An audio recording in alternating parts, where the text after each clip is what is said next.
जो आनंद परमात्मा के मार्ग में है, इस भक्ति में है, इन बकवादों में नहीं हो सकता।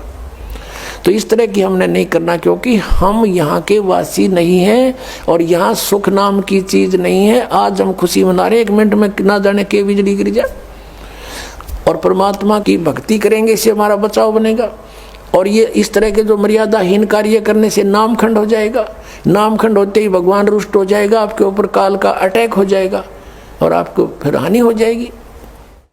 तो इस डर से हमने अपना यहाँ टाइम पास करना है और भक्ति की ख्यास करना है, भक्ति बढ़ाते रहना है। धर्म पुण्य जो भी क्रियाएं बताइए सभी करते रहना, आखिरी सांस तक करना पड़ेगा आपको। और दूसरे टाइप से जो जीवित मरना है, कि जैसे आप जी देखते हैं कि नाइट सर्विस में यानी रात्रि सेवाओं के अंदर बसों में व्यक्ति जाते हैं और फिर सुबह शाम तक वापस आ जाते हैं। वो नाइट सर्विस में किस लिए जाते हैं कि उनको बहुत आवश्यक कार्य होता है और शीघ्र करने के लिए ही वापस आने के लिए गए होते हैं कि शाम तक लौट आऊं। और ऐसे ही एक रात्रि सर्विस में गया, रास्ते में एक्सीडेंट हो गया, वापस आना था। इतनी शीघ्रता थी उसको, इतना आवश्यक कार्य था कि वापस आना था उसको, और दुर्घटना मृत्यु होगी नाइट सर्विस में। अब वो कहाँ गई वो शीघ्रता, कहाँ गए जिसके लिए पंजे ना टक्के थे, वो क्या ले गया साथ में।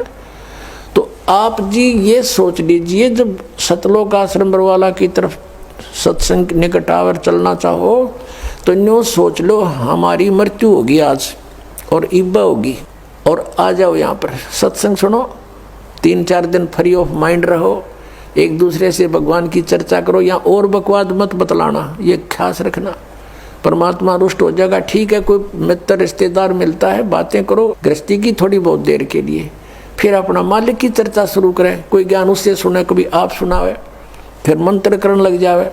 सब सुविधाएं भगवान ने आपके लिए दे रखी, इन दासों के द्वारा आपको सारी व्यवस्था करवा के दी जाती है। तो इसका सदुपयोग करना, दुरुपयोग करने से राम रूठ जाएगा आपका, और राम नहीं रूठना चाहिए, ये भी आपको डर लगे। तो ये सोचकर आप आ जाइए और ये सोचिए कि हमारी मान ले परमानेंट मृत्यु हो जाए तो भी तो हो सकती है ऐसे। और अब हम 3 दिन 4 दिन 2 दिन जिसा भी समय आप मरना चाहो मरो, और फिर वापस चले जाओगे घर पे, और परमानेंट टिकट कटगी फिर भी तो बात बिगड़ेगी, फिर तो धरा धरा रहेगा, सारा संभाल ही नहीं सकते आप। तो अब जाकर के मान लीजिए तुम समझते हो कि कुछ काम बिगड़ जाएगा, तो अभी तो फिर जाकर संभाल सकते हो, परमानेंट तो नहीं मरे। लेकिन जो परमात्मा के लिए सच्चे दिल से आते पुण्यात्माओं, किसी का आज तक काम बिगड़ा नहीं, बने मिलते, लेकिन वो आपकी श्रद्धा पर डिपेंड करेगा। सतगुरु के दरबार में कमी काहे की ना, अनसा मौज नहीं पावता तेरी चूक चाकरी में। तो इस प्रकार हमने परमात्मा की भक्ति को सुचारू भी रखना। क्या बताया है कि असंग जन्म तन मर्त्या होगे, जीवित क्यों ना मरे रे, और 12 मद महल मठ बोरे, बहुर ना दे धरे रे। फिर क्या बताते हैं कि दोजक बहिष्ट सभी ते देखे, राजपाट के रसिया। दोजक कहते हैं नरक को और बहिष्ट कहते हैं स्वर्ग को। कहते तूने सत साधना ना मिलने से, तत्वदर्शी संत ना मिलने से, ये जो साधनाएं भक्ति तुम कर रहे हो, इससे स्वर्ग में भी जाना पड़ता है, फिर पाप नरक में भोगने पड़ते हैं। आपके दोनों अकाउंट ओपन रहते हैं, पुण्य वाला अलग लिखा जाता है, पाप वाला अलग।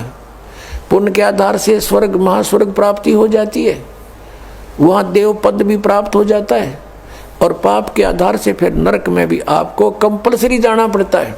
और पूर्ण परमात्मा कबीर परमेश्वर की भक्ति 2 अक्षर के नाम से और सार नाम से करने से, आदि नाम से, तो आपके पापों का नाश हो जाता है। कबीर साहब कहते हैं, जब ही सतनाम हृदय धरो भयो पाप को नाश, और जैसे चिंगारी अग्नि की वाई पड़े पुराने घास। आपके युगों युगों के संचित कर्म आपके अंतःकरण में लिखे हुए हैं और धर्मराज के दरबार में वो सुरक्षित हैं। उन्हीं के आधार से वो आपके प्रारब्ध बनाकर भेजता है। पुण्य जिसके ज़्यादा है, पाप कम है, या पाप ज़्यादा है पुण्य जैसे हैं, उसी आधार से आपके जीवन में पुण्य और पापों का संयोग करके आपका एक जीवन दिया जाता है। तो पुण्यों के आधार से आपको सुख मिलता है, पाप के आधार से आपको कष्ट आपदाएं आती हैं। तो परमात्मा जब आपके कष्ट काट देगा आपके प्रारब्ध कर्म के, तो सुख है, सुख शेष रहेंगे, वो पाप नहीं आपको भोगने पड़ेंगे। तो क्या कहते हैं कि जब ही सतनाम हृदय धरो, ये 2 अक्षर का नाम, भयो पाप को नाश, और जैसे चिंगारी अग्नि की भाई पड़े पुराने घास। आपके ढेर सारे लाखों टन पड़ा हो सूखा घास, एक माचिस की सीख जला कर उसमें डाल दीजिए, सबको सवा कर डालेगा, राख बना देगा। चलेगी हवा वो उधर की उधर, पता नहीं कहाँ की कहाँ राख जाएगी, वो फील्ड क्लियर हो जाएगा। तो क्या कहते हैं, जब ही सतनाम हृदय धरो भयो पाप को नाश, और जैसे चिंगारी अग्नि की भाई पड़े पुराने घास, ऐसा नाश कर देगा भगवान। तो क्या कहते हैं, दोजक नरक बहिष्ठ स्वर्ग, दोजक बहिष्ठ सभी ते देखे राजपाट के रसिया। इस राजपाट के सुख को भोगने वाले, इसमें आसक्त अज्ञान प्राणी, और 3 लोक से तरपत नाही ये मन भोगी खसिया। इस मन की ऐसी गंदी आदत है, इसको 3 लोक भी दे दे तो भी इसकी संतुष्टि नहीं।